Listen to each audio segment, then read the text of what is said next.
भारतामध्ये फक्त cricket खेळाडूमध्ये legend खेळाडू नाही येतं, इतर खेळामध्ये सुद्धा आहेत.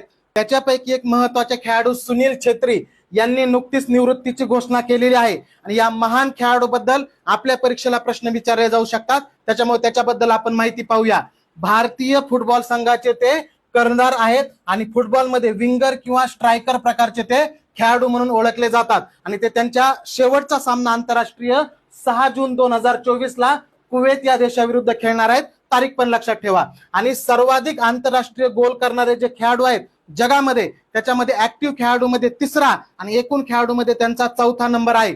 सध्या ऍक्टिव्ह खेळाडूमध्ये पहिला आहे रोनाल्डो पोर्तुगालचा, एकूण 128 गोल केलेले आहेत.